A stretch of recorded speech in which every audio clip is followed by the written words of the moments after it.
Serious Survivor here. In a post-apocalyptic environment, there are many skills that can aid in long-term survival. The skills one may possess will quite possibly be the difference between life and death. Training is essential and knowledge is the key. The more information one learns, the better prepared one is.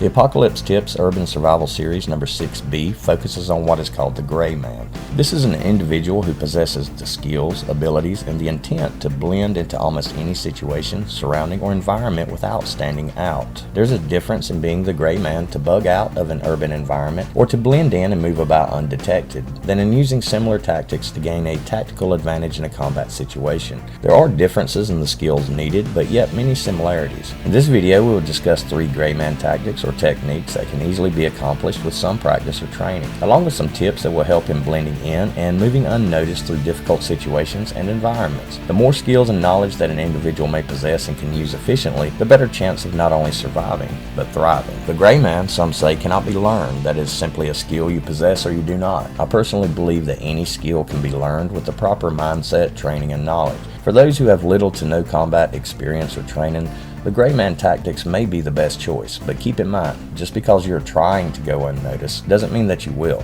The Gray Man can sometimes be your best course of action to avoid confrontation, but be prepared, as any situation can quickly escalate into a violent confrontation.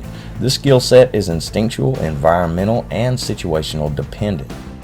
Every day, every time, everything will be different. Being able to adapt and improvise will be a necessity to succeed and survive using this tactic or any other tactic for that matter. Understanding the environment you're traveling through is crucial. You can choose the clothing you wear and the gear you carry, but physical features can be hard to disguise or hide. Some people stand out simply due to their features, having noticeable physical features such as being extremely tall or very short. 3 topics that will help success as the Gray Man. 1. Physical appearance. We know what is said about a first impression. They last. So don't make a first impression. Try not to leave any impression whatsoever. The goal of the Gray Man is to blend in, to basically be invisible. For the most part, people are somewhat in tune with their senses, and visually or seeing something is usually the first point of contact. At a distance, we usually see people or objects before any other sense picks them up. So in a lot of cases, the first impression we make or don't make can be based mostly on the way we look and what we may be wearing and or carrying. Clothing and accessories. The human eye is attracted to many things, and bright colors are one. The clothing you wear will make an impact on chances of detection. Clothing with multiple color schemes, distinct logos or branding, such as sporting attire, team jerseys, hats with large logos. Any attire that doesn't match your current surroundings will attract unwanted attention. If you are in an area normally filled with business people, white-collar type of workers and such, wearing a pair of jeans, t-shirt, and running shoes can make you stand out. Yet while in a blue-collar type of area, wearing a suit would definitely get you noticed. This is why proper planning and preparation before an event is so crucial. Knowing the areas of an urban environment that you will have to navigate in an emergency will help to determine the appropriate attire and apparel necessary so that you can prep and dress accordingly. Keep in mind that the things that would or could normally make you a target in a civilized society will increase your target worthiness in an SHTF or without rule of law scenario. For example, wearing a gold Rolex will definitely make you a target. Wearing thick gold or silver chains or necklaces or other large pieces of jewelry have become a target. In a without rule of law situation, take any jewelry, watches, piercings, or any visible accessories off and keep them in your pocket. The less noticeable features that are on display, the better off a person is. For clothing, earth tones or dull, darker colors are the best. Brown, gray, black, dark blue, etc. Dress for the area. A dark t-shirt or sweatshirt and jeans will work extremely well for most areas. Shirts or jackets, they should be bland, dull colors without distinct patterns, designs, or bright colors. For pants, try to choose ones that are comfortable and durable, yet nothing too expensive or distinct that will make people take notice. Tactical or military clothing can tend to bring an individual unwanted attention. Dull-colored jeans can be an excellent choice. Shoes are another factor that can draw attention, the look and sound of them. An expensive pair of Jordans will trigger someone to notice me quicker than wearing an average pair of worn athletic shoes. Boots and dress shoes tend to make more noise when walking, simply due to the types of soles they have, while athletic shoes tend to be quieter. The brain remembers and recognizes things that are familiar. When someone sees a particular logo or design on your clothing or shoes, that will trigger a reaction in their brain, a reaction that associates this logo or design with something they may have seen somewhere before, and then associate that with the similar design or logo or shoe type that you may currently have on. This association of a previous memory with the recognition of the clothing that you are wearing can result in forming a new memory, a memory of you and what you were wearing. If this happens, then you have been detected, and the gray man tactic has possibly failed.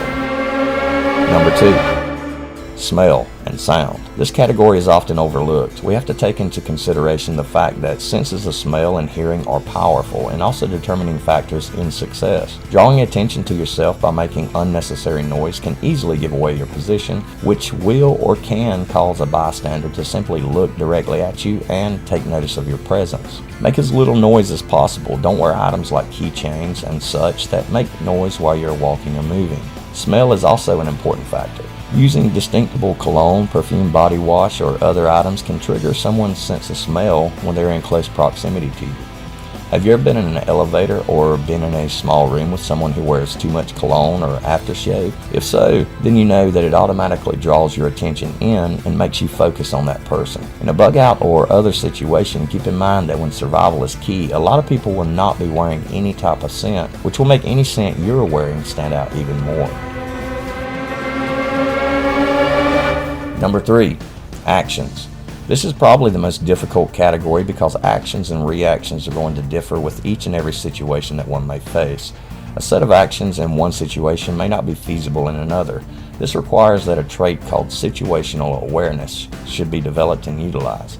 This is when you're in tune with your environment or aware of your surroundings, not just recognizing the fact that there are buildings around you, but determining whether these buildings are likely to be inhabited or unoccupied.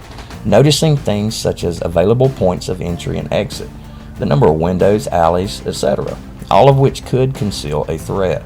Different environments or settings require different actions. If I am walking or traveling in a section that there are many people in close proximity, I don't want to travel too fast, causing people to notice me, or too slow, which could also cause detection. I also don't want to walk or travel beside or next to the same person for any amount of time. Walking slightly slower than the crowd will allow people to pass by you and limits the amount of time that any one person is in very close proximity to you. Walking in a crowd gives you the advantage of having more people around you. This helps take the focus off of you. But in a desolate area, you may be the only person in view, which would require situational awareness to help determine likely positions that another person could be watching from. Rooftops, windows, doorways, etc. Calculate your path or route before you move into an open area. Select a point ahead as your destination, preferably one that's not too far away, and make sure that this point offers some form of cover or concealment if possible. Plan a route to that point and an alternative route in case the first is disrupted. Also plan a position that you could fall back or retreat to, just in case the situation turns sour. Then approach your point in a deliberate manner. Continue transiting with this method until you have escaped the area. If you are alone in a desolate area, the gray man tactic is no longer an advantage as you are the only one there. But proper training and knowledge in escape and evasion tactics will be your greatest advantage here. Avoid eye contact at all costs. Once we make eye contact with anyone, we have triggered a stimulus reaction in their mind, and they will definitely notice us and quite possibly form a new memory and remember us. Avoid unnecessary conversations, as conversation as a gray man is a killer. Anything that can trigger someone's mind to form a permanent memory, especially if you have an accent that they're not familiar with, or one that they simply like or dislike. Gear and supplies are a dead giveaway in some environments. Wearing a backpack or similar is an extra accessory that could trigger someone to notice me.